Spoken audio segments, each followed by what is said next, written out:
चंदनपुर नाम का एक गांव था जहां पर टिंकू और सिंकू नाम के दो दोस्त रहा करते थे।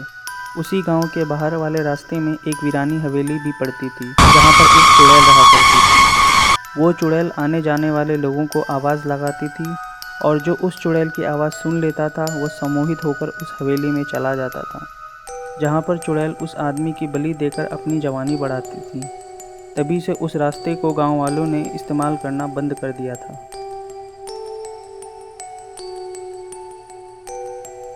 टिंकू और सिंकू का दोस्त मिंटू उसी रास्ते से वापस गांव आ रहा होता है। तभी मिंटू को उसी चुड़ैल की आवाज़ सुनाई देती है और वह डरता हुआ उस आवाज़ का पीछा करता है। कुछ ही देर में वह अपने आप को हवेली के अंदर पाता है। तभी मिंटू का सम्मोहन टूट जाता है और वह कहता है, अरे ये मैं कहाँ आ गया। अभी वह यह बातें कर ही रहा होता है कि तभी वहाँ पर चुड़ैल आ जाती है। चुड़ैल को देखकर मिंटू बहुत डर जाता है और चुड़ैल जादू से मिंटू को अपने वश में कर लेती है। एक दिन टिंकू, सिंकू और बाबा घर के बाहर बैठे होते हैं। तभी टिंकू पेपर उठाकर पढ़ने लगता है और उसे यह पता चलता है कि पिछले कुछ दिनों में चंदनपुर गांव से काफ़ी लोग गायब हो गए हैं।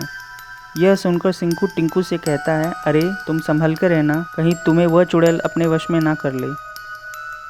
बाबा उन दोनों की परेशानी को समझ लेते हैं और उन्हें एक किताब दिखाते हैं। किताब देखकर टिंकू कहता है, बाबा ये कौन सी किताब है। इस बात पर बाबा कहते हैं, यह एक जादुई किताब है और इसमें बड़ी से बड़ी भूत और चुड़ैल को ख़त्म करने की ताकत है।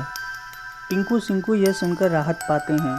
तभी बाबा सिंकू से कहते हैं, सिंकू तुम मेरे साथ चलो, मुझे कुछ काम है और तुम्हारी ज़रूरत पड़ेगी। सिंकू कहता है, ठीक है बाबा, मैं आपके साथ चलता हूँ। जाते जाते बाबा टिंकू को वह जादुई किताब देकर जाते हैं और टिंकू से कहते हैं, टिंकू तुम इस किताब को अच्छे से संभाल कर रखना। अभी बाबा और सिंकू वहाँ से गए ही होते हैं कि तभी वहाँ पर मिंटू आ जाता है। मिंटू को देखकर टिंकू हैरान हो जाता है कि तभी मिंटू टिंकू को सम्मोहित कर लेता है और उसे बेहोश कर देता है और वह जादुई किताब लेकर चला जाता है। कुछ देर बाद वहाँ बाबा और सिंकू वापस आ जाते हैं। सिंकू टिंकू को उठाता है। फिर बाबा टिंकू से उस जादुई किताब के बारे में पूछते हैं, टिंकू वह जादुई किताब कहाँ गई। इस पर टिंकू बाबा से कहता है, बाबा अभी वो किताब यहीं पर ही थी पर अब दिख नहीं रही।